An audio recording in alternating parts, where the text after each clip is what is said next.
All right, screen sharing has started. So today I'm talking about predatory media, how sensationalism impacts perception of predators in modern media. And no, coyotes do not like pizza. Well, I'm sure they do, but we shouldn't give it to them. That's neat. Actually, little questions pop up in the corner of my screen right now. So to start out, talk a bit about myself. There's me and JJ. I'm the director of digital content and special projects for the Fur Bears. I have been for the last 3 years or so. And that means my role includes blogs, the Defender Radio podcast, media relations, and social media management. But prior to that, I was a journalist and managing editor with Metroland Media Group. So I started out as a reporter on the crime beat, and I did that for several years, winning local, provincial, international awards. And I really moved on to environmental coverage near the end of that part of my career. But being a reporter on the crime beat, you really learn a lot about asking questions and how stories come together. And a lot of things that you really only come up against in crime reporting, and that's really finding out the story behind the story. And frequently, it's understanding what we don't know. I feel that's something that we really need to talk more about. Oh, can you guys see that Skype notification that just came up? I'll close that. So when I first started reading about coyotes as a working journalist, there's questions I would ask that I would regularly ask as a crime reporter that really weren't coming up in the other wildlife coverage, particularly in conflict scenarios. So when people were seeing coyotes, when coyotes were getting involved in conflict with pets and so on. One of the first ones was, what was the motivation or cause? That's the why. Why is this happening? And I feel that that's what makes a story interesting. Covering bank robbers, I had that unhealthy pleasure in understanding what was pushing them to the point wanting to rob a bank. And these were people who were serial bank robbers. And typically it was going to be some form of greed, filling an addiction, filling a need. But it was always an interesting part of the story to me and really kind of gave it depth. One of the other things that is done very, very differently in crime reporting is identification of a suspect. If you ever actually read the description police give, it'll be a white male, 5'8" to 5'10", 150 pounds approximately, wearing, we think, this. And they are very, very particular in what they say, because if they get it wrong, it can come back and bite them in the ass. The coyote doesn't look suspicious. You look suspicious, Marcy. And when you're talking about wildlife, though, it just says a coyote or a large coyote. It really doesn't do anything to help in identifying what happened. Also, with the crime beat, the investigation is always the priority. The police want, you all see the comments, eh? Wonder if I can close that somehow. If I, you can all see that, eh? That's all right. We'll leave it there for now. It's good to know, though. Thank you. So as I was saying, the investigation is the priority. The police have a mandate to work with the public. That does not mean they need to at all times. It does not mean that it is the right thing to do in every case. So what we're going to do here is switch this to share slides, because I think this will likely fix that problem we were having. All right. So they will always talk about protecting the integrity of the investigation. And I think that's something that doesn't come up when we talk about wildlife. Again, it's people are very willing to speculate. Whereas, again, in a criminal investigation, it is the priority at all times to protect the investigation and protect the case as it moves forward. Of course, the final thing that happens in coverage that was vastly different was finding resources and experts. When I wrote about the Russian mafia, I didn't just say it's the Russian mafia. I went and I found someone who has written a book on the Bratva, and I tried to explain who the people were that were stealing cars in this particular crime spree. When I wrote about Hell's Angels and their presence in our community, I did a short history on them, because just to say the Hell's Angels as a biker club does actually harm to a story, in my opinion. And again, that's something that lacks frequently in wildlife coverage. And it's all comes back to asking that question of what don't we know about this and how do we find answers for it? And it's a very unique thing that I came across switching from crime to wildlife. But it wasn't just me that started to notice this trend. Dr. Shelley Alexander, whom we at the Fur Bears are very good friends with, ran a media content analysis. It was coyote interactions with humans and pets reported in the Canadian print media, 95-2010. And I actually based a couple of presentations off this study alone. So what Shelley did was analyze hundreds of print media articles. Again, it's literally close to 1,000, I believe, where coyote and human interactions were discussed. So this can be cases of people seeing coyotes, of coyotes coming in conflict with people or pets, coyote hunting, all kinds of things. And what really came out of this study was the keywords from two types of stories. One type is when people kill coyotes or persecute coyotes, the kind of words that are used, and coyotes come into conflict with people or pets, and the kind of keywords used in those cases. Leslie, do you have a question, or do you just like having your hand up in the air?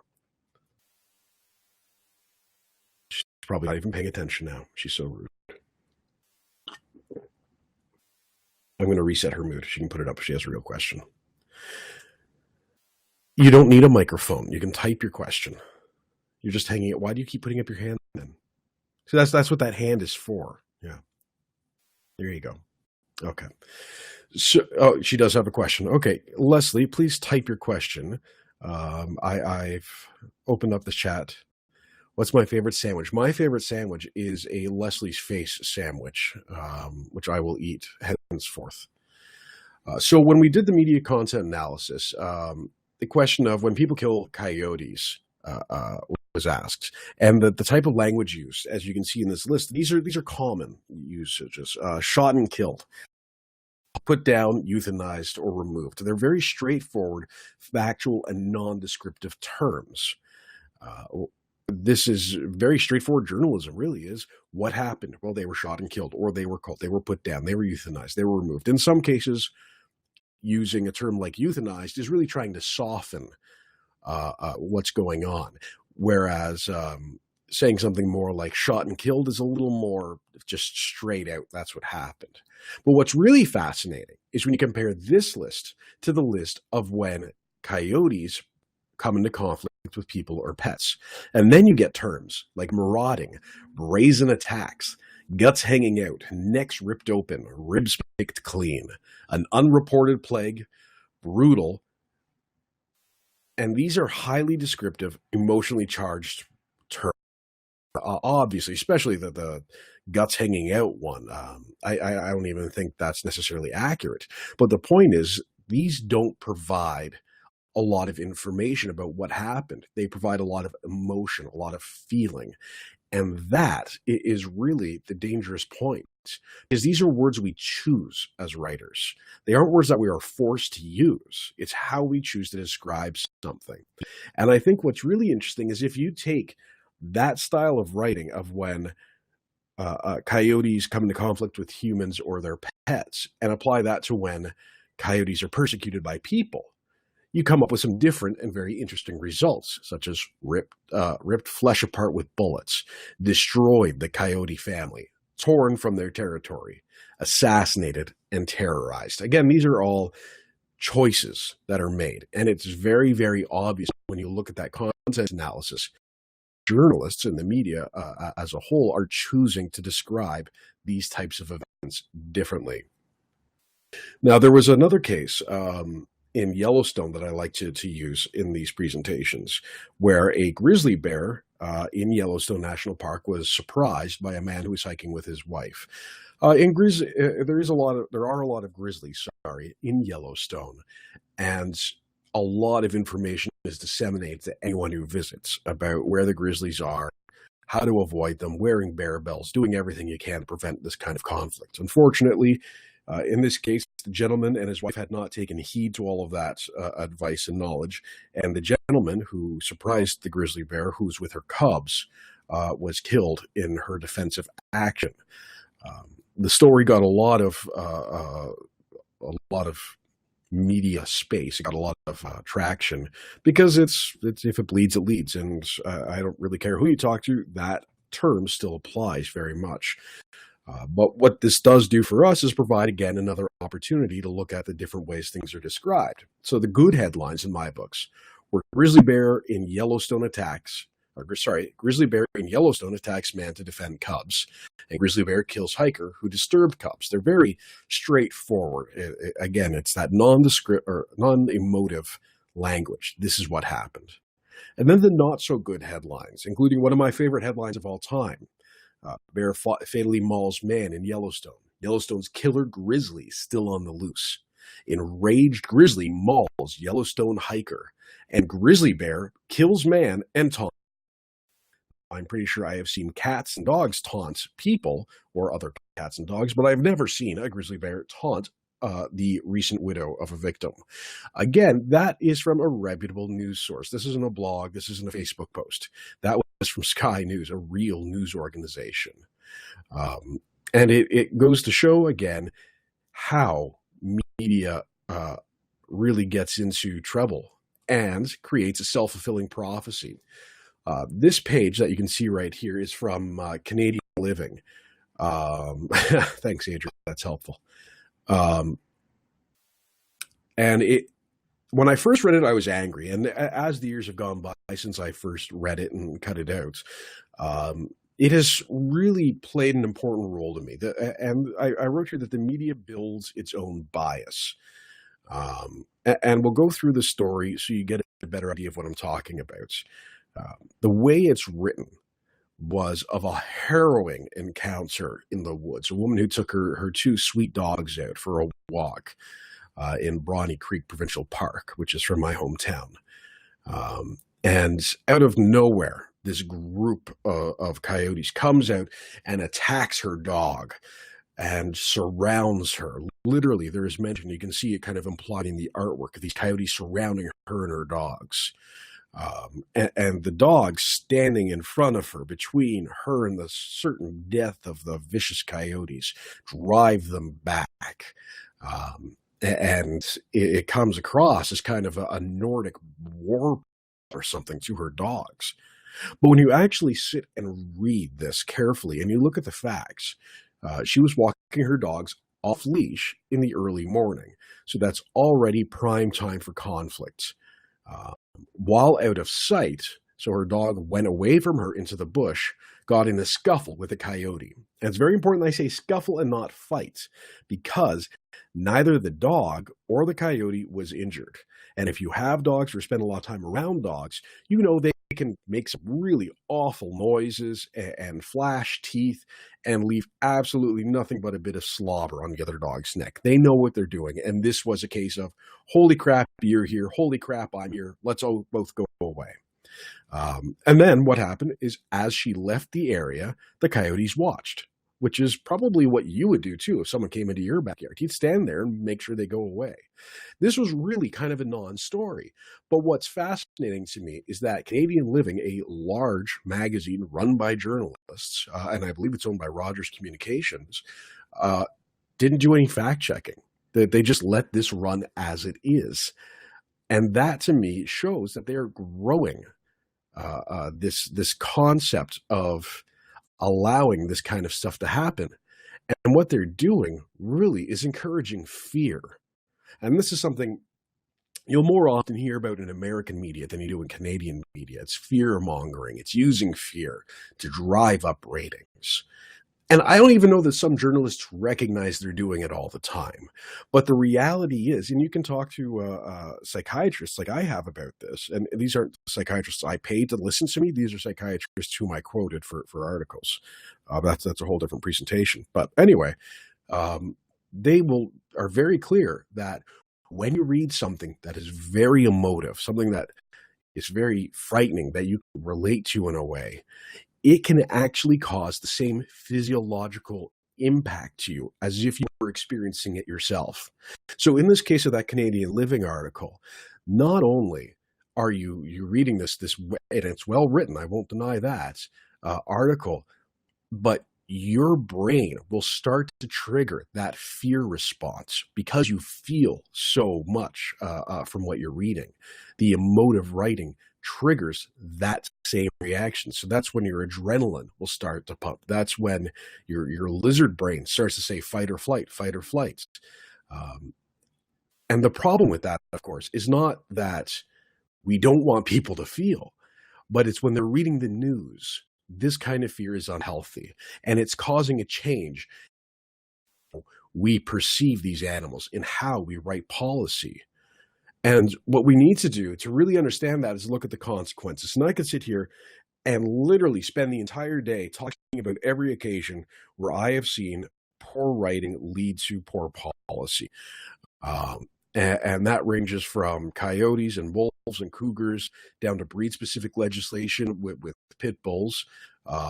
Again, outright to what we can talk about the current immigration crisis with Syria, people from Syria going everywhere around the world, and the way people are reacting to that very much is based on the language that's being used. But this example, which is just from last year, last year now, I think is always going to be burned in my brain as the example of the consequences. So early last year, Collingwood, which is a kind of suburban community that's isolated from the rest of its area, about an hour north of Guelph, started seeing more coyotes. Now, the reason there are more coyotes there is very much like it is in most of Ontario, and that's a combination of last year there being a harsh winter, lots of snow, which means these animals are more visible as they look for food. There's been an increase in development, both of housing and of commercial and of resource exploitation, which means the amount of usable space for these animals has been decreased. So we're increasing the need for them to be out, decreasing the available space for them to be out in, and we're going to see more of them. As we know, in almost all conflict situations that do end up occurring, it's typically because of human behavior impacting wildlife behavior. So in Collingwood last year in the winter, there was a couple of articles coming out where police were warning residents about coyotes maybe being in the area. And that's exactly what that first headline says. Police warn of possible coyotes in Collingwood area. This is not saying there is a coyote here and it has tasted blood, but it is implying that there's a potential for danger. The actual article itself, I don't have a lot of complaints about. It's very brief and very straightforward. The second one, of course, including the comment below it, I'm not sure if you can read that on your monitors, but this one is a very classic example of conflict being covered in the media. And this is, a case where it would appear a small dog was taken from the backyard of a home. Typically when this happens, the dog is alone. It's in the evening or early morning, and food sources have been supplied. So the coyote feels that it is correct to be going into that backyard for food. And it's very sad. I'm a pet lover, as you know, and I will never choose to try and dismiss someone's emotions after losing a beloved pet. But the way this is written, you can see the woman commenting that the pack seems to be pretty big. There's a lot of them, and she worries because there are a lot of kids back there. And the coyotes, although the way this is written, technically it says the kids, but the coyotes are getting a little too close for comfort. Now that is taken as fact. It's not challenged by experts, by the writer, by the police. The police quote is to provide very, very, very basic personal safety. The police are not trained in wildlife conflict. They receive no education on this. And it is rather shocking that the journalists didn't even go to the Ministry of Natural Resources website to get a couple of pointers from them. And they have a lot of them. Now, you then look below at that comment, and someone who is completely anonymous has posted, for information on local regulations to shoot coyotes with a small game license, go here. And that's, of course, not challenged, no comments on it at all. It's just accepted as, yeah, that's something we can do and something we should do. Now, it's hard to believe that what happened next is a direct result of this coverage, but I believe this coverage played a large role in it. To preface the story, a woman in another suburban area had seen what she thought was a coyote hanging around some houses, so she called police, likely because she was afraid. So she says, there's an animal here, I'm uncomfortable, I'm calling the police. That's what the police have said, that's what the media have said. The media have very clearly made it obvious that these coyotes are potentially dangerous, and you should be afraid of them.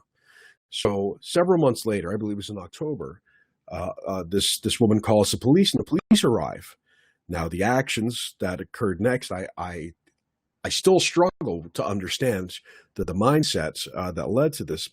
But nonetheless, the officer, who likely lives in or around this community, has also seen these headlines that coyotes are potentially dangerous, that they're a nuisance, that they're a pest, that they can be hunted, that they have no great value, because that's what all of these articles say. And what ended up happening next is probably the most ridiculously tragic event that has ever occurred, and I could not make this up if I wanted to.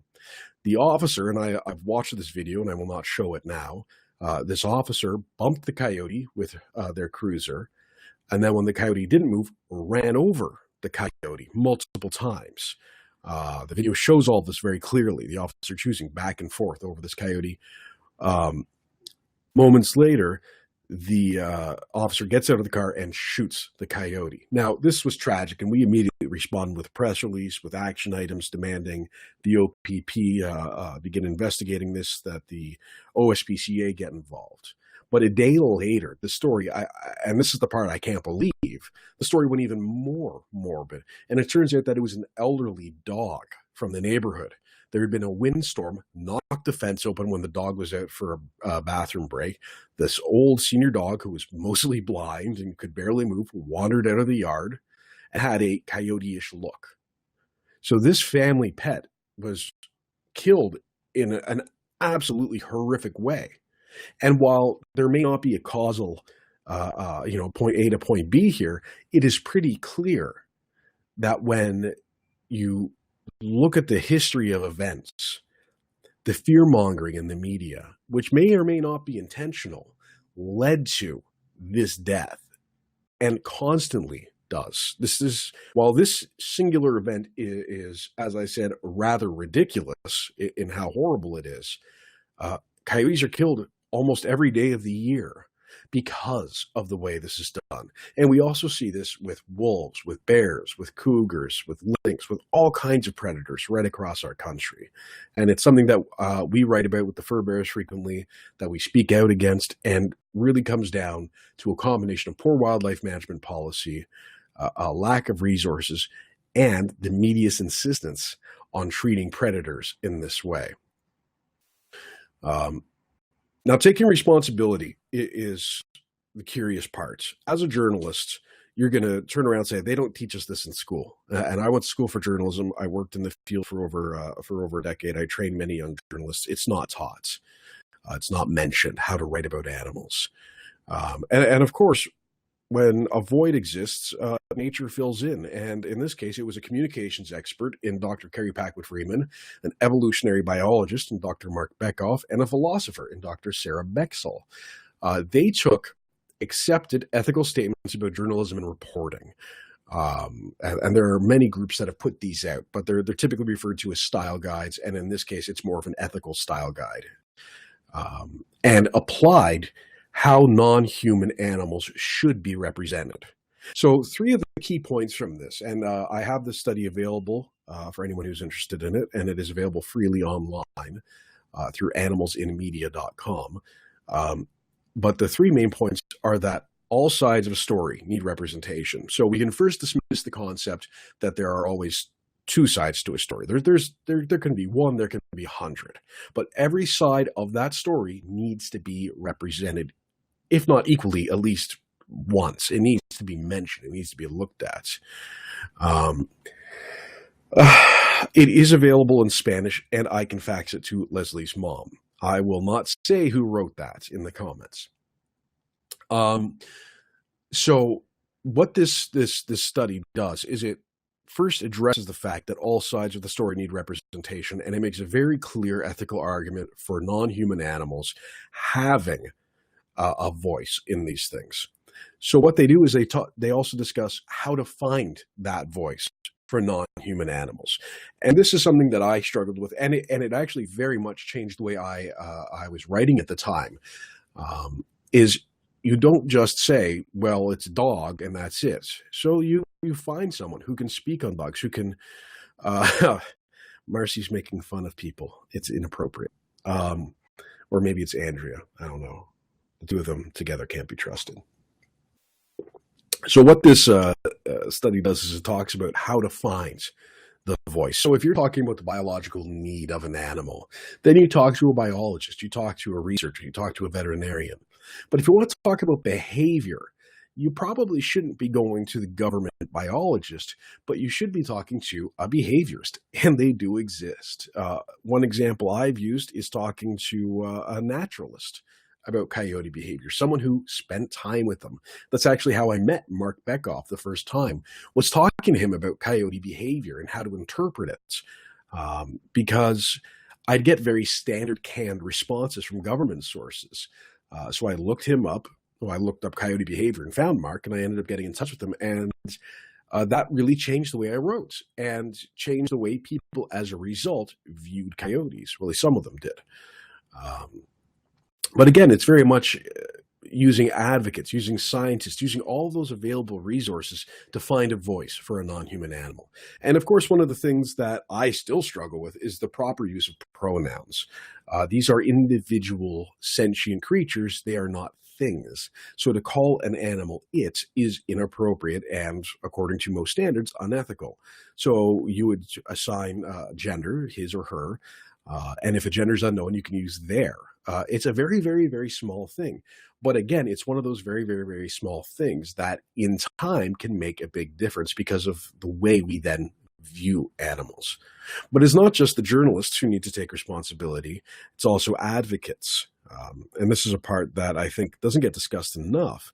But the importance of advocates getting involved in the media to offer another viewpoint is absolutely critical. Because frequently, and we saw this with the coyote killing contest in Alberta outside of Edmonton last week, earlier this week, I guess. This first story was very simply about the hunt, the contest, and the threats that had been received. There was no other viewpoint. So immediately we sent out a news release and got some pretty good coverage and changed the tone of that discussion. Coyote Watch Canada did the same thing. So they got a couple of radio stations. We got a couple of prints and web and radios stations covered off. And all of a sudden, it's no longer about this one guy's viewpoint. It's about the debate. And that is absolutely essential. The other thing we can do as advocates is provide resources to journalists. We're plugged into a network that they may not have even known existed. So again, Mark Beckoff, I've got him on speed dial, so to speak. Oh, the cleaners are here. Okay, well, I'm almost done.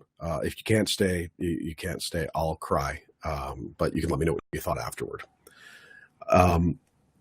You should be sorry. You're a bad person. Andrea's too. And of that note, we also have links into studies and government papers and policy examples. I know you're still here, Adrian. I love you. From other jurisdictions. Sorry, that was Marcy and Andrea have noted that the office cleaners have just shown up. So I think they're probably going to have to log off shortly to make room for the cleaners who may kill them otherwise. Again, citations to government papers and studies are essential because we have those ready to go almost all the time. I know my desktop, I'll end up with several when I'm reading about one thing. And of course, another one is policy examples. And this is something we deal with when we talk about trap-free communities and so on, is they say, well, where has this happened before? Okay. Thanks, Marcy. It's kind of awkward, but we'll have questions. We'll email later. Okay. When we talk about trap-free communities, when we talk about how to safely implement humane education programs and so on, we are able to say, well, here's an example from community X. Here's another example from community Y, and here's one from Z. And here you can look at all of these different ways people have done it. So this shows not only that it can happen, but then loops us back to the beginning of this and provides more experts, because those communities, those jurisdictions have examples. Oh, and now Leslie's leaving too. I can skip ahead. Provide solutions. Complaining is negative. Providing solutions is positive. I like this because I like the little image I did. Facebook isn't designed for in-depth policy debates. That's pretty much, don't be an asshole on the internet. Online petitions sucks. Be compassionate.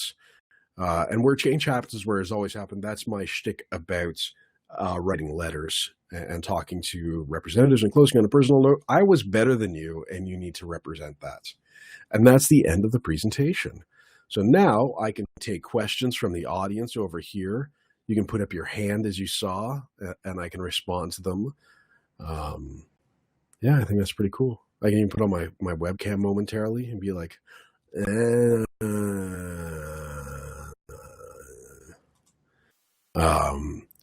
but okay, so there's feedback for later from user's perspective. That's perfect. I'm now going to end the webinar. Talk to you later.